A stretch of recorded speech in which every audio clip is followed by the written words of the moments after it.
है। अगर आप देखें जापान, चीन, रशिया, जर्मनी, फ्रांस, इटली, सबके पास अपनी अपनी भाषा है। वो अपनी भाषा में ही अपने रिसर्च को, अपने कॉन्सेप्ट्स को रखते हैं। Even when I was in Germany, I attended many PhD thesis. I was in the committee. So they presented their defense in their native language. So German के बच्चों ने अपनी पूरी थीसिस जर्मन में प्रेजेंट की। हमें तो कुछ समझ में आया नहीं, although I was in the committee. So I had to start with very basics. Okay, so yeah, so but they were, when I was asking my questions in English, then they were replying in German only. Then there was a translator, he was explaining me what is the proper answer.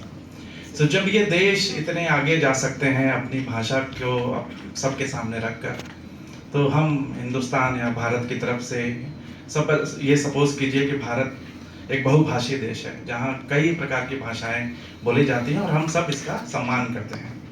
अपने यहाँ जितनी भी क्षेत्रीय भाषाएं हैं सब अपनी value रखती हैं। लेकिन अगर भाषा में जब करंट जनगणना के अनुसार देखा जाए तो क्लोज टू 58% हमारी जो पॉपुलेशन है वो हिंदी भाषी है। सो क्यों ना अपने देश की एक भाषा हो जिसपे कम से कम हम अपने सारे कॉन्सेप्ट्स या अपनी किताबें या अपने रिसर्च पब्लिकेशंस एक भाषा के रूप में समाज में प्रस्तुत कर सकें। एक भाषा का अर्थ ये नहीं है कि हमें किसी दूसरी क्षेत्रीय भाषा को दबाना है, नहीं। अब यहाँ पे मैं डॉक्टर सिंह की बात से सहमत हूँ।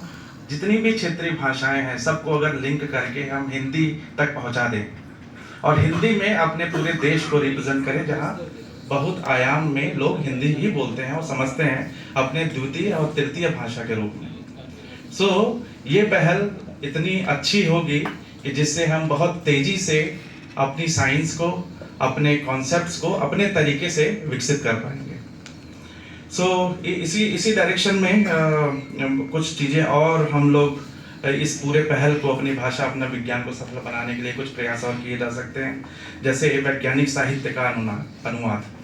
सो हमारे यहाँ बहुत बड़ी प्रॉब्लम है कि कई बार ऐसा होता है कि जब हम अपनी भाषा में कोई साइंस का वर्ड रखते हैं तो हमें लगता है यार इंग्लिश इससे बेटर है। ऐसा इसलिए भी है क्योंकि हम लोग उसको सामान्य बोलचाल में प्रयोग नहीं करते या अपनी तरफ से हमने कुछ नया उसका नाम इजाद नहीं किया है।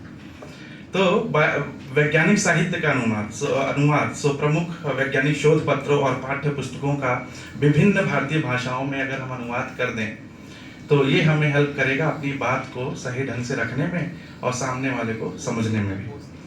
विज्ञान जागरूकता कार्यक्रम DST, DBT, CSIR, ICMR सब ने ये विज्ञान जागरूकता कार्यक्रम प्रारंभ किया है। क्षेत्रीय भाषाओं में अलग अलग वर्कशॉप, सेमिनार्स और मेलों का आयोजन किया जा रहा है, जिससे हमारी नई पीढ़ी लाइक इन साइंस की तरफ ज़्यादा से ज़्यादा प्रेरित हो सके। स्थानीय भाषाओं में शैक्षणिक संसाधन, छात्रों और जनता के लिए ऑनलाइन एंड ऑफलाइन संसाधन विकसित करना, जैसे कि वीडियो, पॉडकास्ट और इंटरैक्टिव मॉड्यूल्स।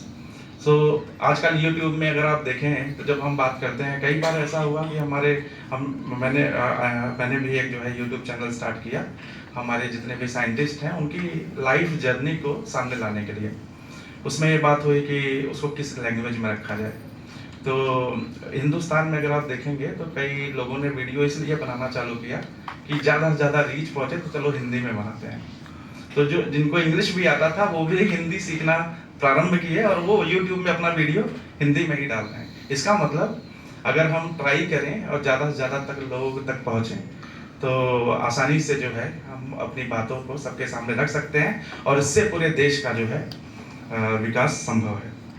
सो सामान्य परेशानियाँ क्या क्या है, चैलेंजेस क्या क्या हैं, जन सामान्य तक पहुँच। सो एक किसान जो टेक्नोलॉजी का फ़ायदा लेकर उन्नति तो लाभ उठा सकता है, लेकिन अगर भाषा की प्रॉपर जानकारी उसको ना मिले तो वो अच्छे निर्णय नहीं ले सकता। उसको समझ में ही नहीं आया तो क्या जवाब दे, क्या समझे। तो उसको समझाने के लिए हमें क्या कदम उठाने चाहिए, हमें उस बात पे चर्चा करनी चाहिए। ज्ञान का लोकतंत्रीकरण, विज्ञान को केवल कुछ खास वर्गों तक सीमित रखने के बजाय इसे स्थानीय भाषा में प्रस्तुत करना वैज्ञानिक सोच को समाज के हर स्तर तक पहुंचा सकता है। वैज्ञानिक शब्दावली और अभिव्यक्ति का विकास अगर हम किसी तरीके से करें, अपने हिंदी भाषा में विज्ञान को अंतर्राष्ट्रीय स्तर पर प्रभावी ढंग से प्रस्तुत करने के लिए एक संगठित और बहुआयामी दृष्टिकोण अपनाना बेहद ही आवश्यक है। सो द्विभाषी मॉडल को अगर हम किसी तरीके से अपना लें, जैसे कि हमारे जो भी रिसर्च पेपर हम लोग लिखते हैं हमारे यहाँ, so I have close to 3-4 PhD students, and whenever it comes to writing they are really lacking. So एक दिन मैंने ये कहा कि बच्चों एक काम करो, अपने अपने लैंग्वेज में जो तुमने काम किया है उसको लिख दो पूरा। और आप बिलीव नहीं करेंगे, बच्चों ने 5-5 पेज लिखा और लाइक ए स्टोरी उन्होंने इतना अच्छे से लिंक किया। उसके बाद हमने उस पूरी जो जिस भी लैंग्वेज में उन्होंने लिखा था, we just converted from that language to English language. हम लोगों का पेपर वो बहुत प्रॉपर फॉर्म में बहुत जल्दी समय में आ गया। तो मेन चीज है, प्रॉपर तरीके से बच्चे अपने आप को अभिव्यक्त नहीं कर पाते हैं अगर वो लैंग्वेज उनको ना मिले जिस लैंग्वेज में वो बहुत कंफर्टेबल है। तो सम्मेलन, संगोष्ठी और अंतर्राष्ट्रीय मंचों पर हिंदी में प्रस्तुतियों के दौरान एक साथ अंग्रेजी में अनुवाद करने की सुविधा दें। जैसा कि मैंने ऑलरेडी आपको बताया कि जापान, चीन, जर्मनी जैसे देशों में अपनी भाषाओं में ही शोध करके इसे अंग्रेजी में अनुवादित रूप में प्रस्तुत किया जाता है। सो हिंदी में उच्च गुणवत्ता वाले वैज्ञानिक साहित्य का निर्माण। सो जितने जर्नल्स अगर आप देखें अपने इंडिया में, such a big country, but we don't have any journal that is publishing some scientific good high quality research work. So अंतर्राष्ट्रीय स्तर पर शोध को हिंदी में अनुवाद करके व्यापक रूप से अगर उपलब्ध कराएं तो ये भी एक बहुत बड़ा होगा। हिंदी में प्रोफेसर हुसूर ने आज मॉर्निंग सेशन में बताया कि there are like this AI technology जो अनुवाद करने में हेल्प करेगा। सो इसको अपनाया जा सकता है। और सो एंड में मैं बोलना चाहूँगा कि हिंदी में विज्ञान को अंतर्राष्ट्रीय स्तर पर प्रस्तुत करना एक दीर्घकालिक प्रक्रिया है, लेकिन इसे एक सुव्यवस्थित प्रयास और समर्पण के साथ हासिल किया जा सकता है।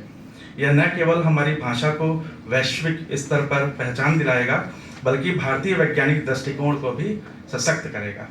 सो हमारे देश में बहुत सारे ऐसे वर्ग हैं जो पुअर बैकग्राउंड से आते हैं, उनके अंदर टैलेंट की कमी नहीं है, उनके अंदर उनका कॉन्फिडेंस। यहाँ हमारे यहाँ IIT में बहुत बच्चे स्ट्रेस में चले गए अभी पिछले बस 6 महीने के अंतराल में आपको बात बता रहा हूँ। तो उसमें ज़्यादा बच्चे इसलिए चले गए जिनका बैकग्राउंड वीक था, वो इंग्लिश के साथ आफ्टर 12th कोप अप नहीं कर पाए।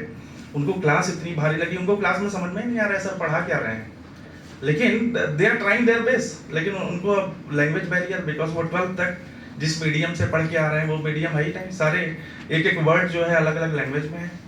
तो ऐसी परिस्थितियां हमने देखी हैं, बच्चे स्ट्रेस में थे, उनको निकाला गया, फैकल्टी एडवाइजर्स उनके साथ हैं। तो